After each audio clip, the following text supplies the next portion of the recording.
नमस्कार, स्वागत है खबरें टू जेड न्यूज़ में। मैं हूं प्रदीप कुमार। जिन लोगों ने अभी तक मेरे इस चैनल को सब्सक्राइब नहीं किया, प्लीज़ वो सब्सक्राइब करें, लाइक करें, ज़्यादा शेयर करें। आपको बता दें कि यह वही सेवा सिंह बाली है जो जम्मू कश्मीर से पिछले कई दिनों से दिल्ली में आए हुए हैं और जो 35,000 जो एसपीओज़ हैं, जम्मू कश्मीर, लद्दाख और हिमाचल प्रदेश के एसपीओज़ हैं, उनकी लड़ाई लड़ रहे हैं। इन्होंने एक सुप्रीम कोर्ट में याचिका भी दायर कर दी है और अब इनकी याचिका दायर करने के बाद जम्मू कश्मीर और लद्दाख के जितने भी होम गार्ड हैं वो भी ये चाहते हैं कि बाली जी हमारा इंसाफ करे और हमारे हक की लड़ाई लड़े। चाहे उनको सुप्रीम कोर्ट में दोबारा से हम लोगों की भी कोई ना कोई एक पिटीशन देनी पड़े तो वो भी ज़रूर दे। सेवा सिंह बाली ने यहाँ दिल्ली की सड़कों पर उन गरीब लोगों को कंबल बांटे जो ठंड से ठिठुर रहे थे। जा जाके उनके पास कंबल बांटे, चाहे वह बूढ़ी अम्मा हो चाहे बूढ़े आदमी हो। और आपको ये बताते एक ब्लाइंड व्यक्ति को भी इन्होंने कंबल दिया, हैंडीकैप्ड को कंबल दिया और उन सभी तमाम लोगों से पैर छू के हाथ जोड़ के इन्होंने आशीर्वाद भी लिया। और मीडिया से रूबरू होकर उन्होंने कहा कि गरीबी को इस देश से हटाया जा सकता है, इस देश में गरीब नाम की चीज़ को मिटाया भी जा सकता है, लेकिन इसके लिए हम सभी को, हमारी सरकार को ईमानदार होना ज़रूरी है। तो आइए सुनते हैं सेवा सिंह बाली ने और क्या कहा। आराम से सोओगे, ये अपने तरफ से आपको, ठीक है जी।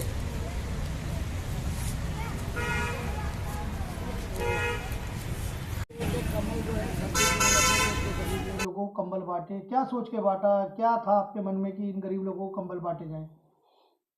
एक तो मैं आपके चैनल के माध्यम से सबसे पहले सभी अपने देशवासियों को और अपने जम्मू कश्मीर के लोगों को दिल की गहराइयों से 26 जनवरी यानी यौम आज़ादी 2021 का जो है मुबारकबाद पेश करना चाहूँगा। और साथ में कंबल बांटने का ये तो मुझे नहीं लगता है कि इसमें मीडिया में या आपके चैनल में बोलने की कोई ज़रूरत है। अब आपने पूछ ही लिया तो मैं एक्चुअली ये बताना चाहूँगा कि मैं काफ़ी अरसे के बाद इस बार अपने होम डिस्ट्रिक्ट यानी अपने जम्मू कश्मीर से बाहर रहा। इस 26 जनवरी के दिन मैं हर साल अपने इलाके में 26 जनवरी को बड़े अच्छे तरीके से, बड़े धूमधाम से मनाता था। मेरे जो वहाँ पर टीम थी, मेरी जो ऑर्गेनाइजिंग बॉडी है वहाँ पर बाज़ाब्ता तौर पर, तो वहाँ मनाया जाता था।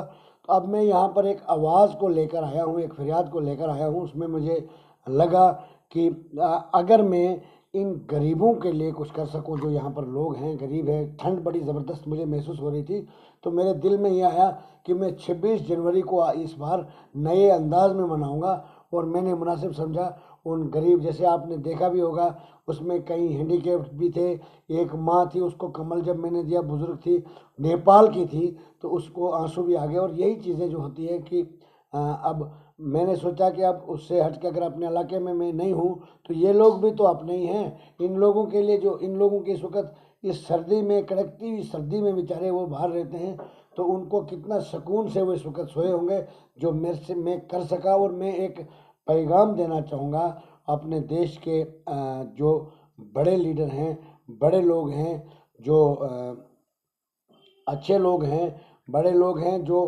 किसी की मदद करने के काबिल हों, तो उनको चाहे इन बेसहारा गरीब लोगों की तरफ, अपने जो सरमायादार लोग हैं उनको भी चाहे कि जो फजूल की तरफ जो पैसा खर्च किया जाता है, उससे बेहतर है कि अगर इन गरीबों की मदद किया जाए। क्योंकि जब तक देश में गरीबी है तो वो देश तरक्की नहीं कर सकता। जिस देश में गरीबी ख़त्म हुई वो देश ऑटोमेटिकली आगे तरक्की करता है, क्योंकि गरीब ही हम सब के लिए एक महत्वपूर्ण जिम्मेवारी निभाता है। इलेक्शन में वोट अगर कोई देता है तो वो गरीब देता है। हर जगह पर गरीब की जो भूमिका रहती है वो सबसे आगे रहती है।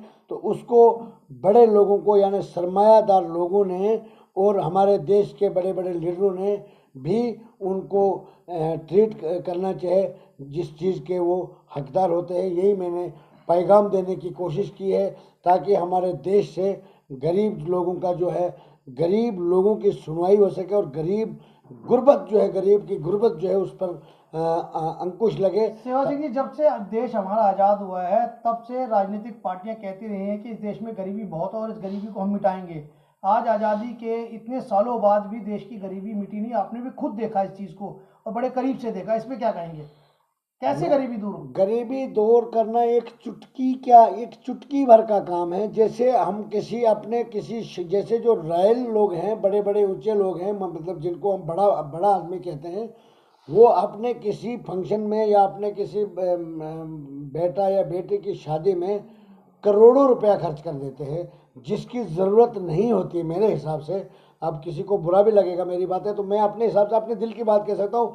क्यों कह सकता हूँ कि हम आज़ाद हिंदुस्तान के शहरी हैं और हमें जमहूरियत ने ये ताकत दी है, ये इख्तियारात दिए हैं, ये हमें अपनी बात को कहने का अधिकार है हमारे पास। तब मैं ये कह रहा हूँ कि वही पैसा अगर गरीबों पर लगाया जाए तो मुझे नहीं लगता है कि हमारे देश में गरीबी रहेगी, क्योंकि जो लोग माया को जोड़ने लग जाता है तो वो जोड़ने ही लग जाता है। गरीब कहाँ से अमीर बनेगा बेचारा, उसको तो रोटी रोजी के लाले पड़े होते हैं।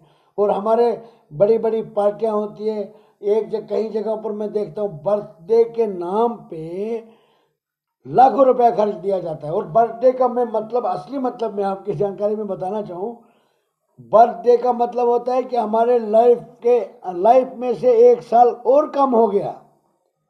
अगर हमारे लाइफ के 100 साल हैं, जब हमारा बर्थडे आता है तो उसका मतलब यह है कि एक साल मेरा और कम हो गया। तो उन चीज़ों से बेहतर है अगर उन गरीबों की तरफ तवज्जो दें, हम उन गरीबों को उतना मदद करें जितनी उस पर बेफजूल का खर्चा करेंगे तो उससे बेहतर है अगर वो पैसा उन लोगों को दिया जाए। गरीबी को दूर करना कोई बड़ी बात नहीं है। जो हमारे बड़े बड़े जो लीडर हैं इस वक्त, टॉप लीडर हैं, अच्छे भी लीडर हैं, वो सभी मिलके अगर देश में सही काम करें और सही जो आदमी जिस चीज़ का हकदार है उसको अगर अपना हक दिया जाए तो मुझे नहीं लगता है कि हमारे देश में ज़्यादा दिन गरीबी रह सकती है। उसको सिर्फ बयानों तक ही उसको गरीबी को ख़त्म किया गया है, उस पर अमली जामा पहनाने की कोशिश आज तक किसी ने नहीं की है। अगर जिस तरीके से मैंने सिर्फ 2-3 एग्जाम्पल आपको बताया तो आपको भी शायद लग रहा होगा ऐसा करने से देश की गरीबी दूर हो सकती है। यही मेरा पैगाम रहेगा आज 26 जनवरी 2021 के यूम आज़ादी के दिन पर देश के नाम यही मेरा पैगाम रहेगा। और एक बात और कहना चाहूँगा कि जम्मू कश्मीर की तरफ से और पूरे हिंदुस्तान के लोगों को एक अपील करना चाहूँगा कि जिस तरीके से एक मुट्ठी बन के रहने में जो ताकत है, मुट्ठी खुली रखने में वो ताकत नहीं रहती। जैसे मैं देश की हवा देख रहा हूँ, आजकल तोड़फोड़ देख रहा हूँ, तो मुझे लगता है कि कुछ लोग हमारे इस गुलदस्ते को तोड़ने की कोशिश कर रहे हैं। तो हम सबको चाहे एक होकर खड़े रहें और उन दुश्मन के उन ताकतों को अपने ऊपर हावी ना होने दे जो हमारे देश में हमारे देश को कमज़ोर करने की राजनीति करते हैं या सोचते हैं। उन लोगों को हम तभी बेनकाब कर सकते हैं जब हम सब एक होंगे, तो तभी हम उन लोगों के साथ लड़ सकते हैं और उनकी जो सोच है उसको बेनकाब कर सकते हैं। तो यही मेरा पैगाम होगा। शुक्रिया, धन्यवाद।